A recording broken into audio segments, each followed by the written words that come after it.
नमस्कार दोस्तों, आपका स्वागत है हमारे YouTube चैनल पर। यदि आपने हमारे चैनल को सब्सक्राइब नहीं किया तो कृपया करके आप हमारे चैनल को सब्सक्राइब कर दीजिए और साथ में जो घंटी का बटन है उसे भी आप दबा दीजिए, जिससे हमारे लेटेस्ट अपडेट सबसे पहले आपके पास पहुंचे। दोस्तों, कई बार छोटी छोटी कहानियां इंसान की जिंदगी में बड़ा बदलाव ले आती हैं। आज ऐसे ही इंसान की जिंदगी बदलने वाली कहानी मैं आपको सुनाने जा रहा हूँ। दोस्तों, एक कंपनी होती है जो ठीक चल रही होती है, लेकिन कुछ समय बाद उस कंपनी में घाटे होने लगते हैं और जो वहाँ एम्प्लॉय होते हैं उनमें अपने मैनेजर को लेकर गुस्सा बढ़ने लगता है। मैनेजर भाप जाता है कि कंपनी का माहौल ठीक नहीं है। वो एक मीटिंग लेता है और मीटिंग लेने के बाद अपने तमाम एम्प्लॉय से कहता है कि आप मुझे 6 महीने का वक्त दीजिए, यदि हालात नहीं सुधरे तो मैं खुद ही कंपनी से इस्तीफा देकर चला जाऊंगा। दोस्तों, कुछ दिन हालात ठीक रहते हैं, लेकिन हालात फिर से बिगड़ने लगते हैं और एम्प्लॉय में अपने मैनेजर के प्रति गुस्सा भी बढ़ने लगता है।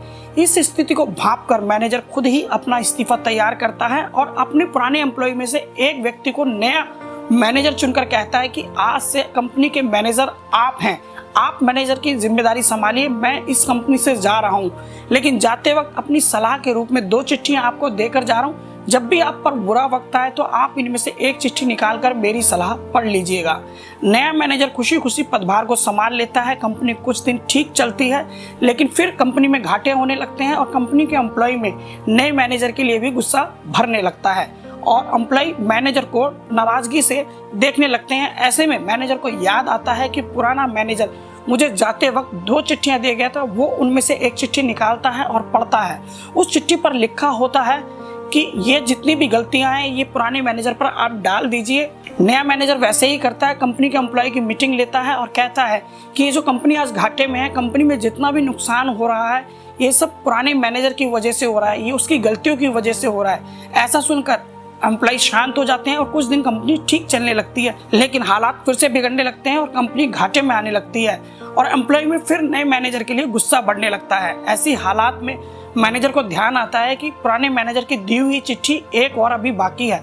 वो उस चिट्ठी को निकालता है और उस पर लिखा होता है कि अब आप अपना बोरिया बिस्तर समेट लीजिए, क्योंकि आपने अपनी गलतियों का खामियाजा पुराने मैनेजर पर डाल दिया है। आप अपनी जिम्मेदारी लेने से बचते रहे, लिहाजा अब कंपनी में आपकी कोई ज़रूरत नहीं है। दोस्तों, ये कहानी हमें सिखाती है कि जब हम अपनी गलतियों से आंखें बंद कर लेते हैं, अपनी गलतियों से आंखें मूंद लेते हैं, तो हमारा परिणाम यही होता है। हम जिंदगी में मिले मौक़ों को गंवा देते हैं। लेकिन दोस्तों, अपने अंदर इतनी बहादुरी हमेशा रखनी चाहिए कि हम जिंदगी में अपनी गलतियों को हंसते हंसते स्वीकार कर सकें। जिस दिन हम अपनी गलतियों को खुद से देखना और दूर करना शुरू कर देते हैं तो हम एक परफेक्ट मैन हो जाते हैं और हमारी ज़िंदगी कामयाबी की तरफ बढ़ने लगती है। यही शिक्षा देती है ये कहानी कि किस तरह उस नए मैनेजर ने अपनी गलतियों की सजा भी पुराने मैनेजर के सर मढ़ दी, जिसकी वजह से उसे मैनेजर का पद खोना पड़ा। तो दोस्तों, ये कहानी आपको सिखाती है कि आपको अपनी गलतियों को अनदेखा नहीं करना है, बल्कि उन्हें देखकर सुधार करना है। दोस्तों, ये कहानी आपको कैसी लगी मुझे कमेंट बॉक्स में ज़रूर बताइएगा और यदि आपके पास भी ऐसी कोई दिलचस्प प्रेरणादायक कहानी है तो मुझे नीचे लिखी मेल पर मेल कीजिएगा। मैं आपकी कहानी को भी अपने YouTube चैनल पर प्रकाशित करूँगा, जिससे लोग आपकी कहानी को सुनकर उसका फ़ायदा ले सकें। जय हिंद दोस्तों।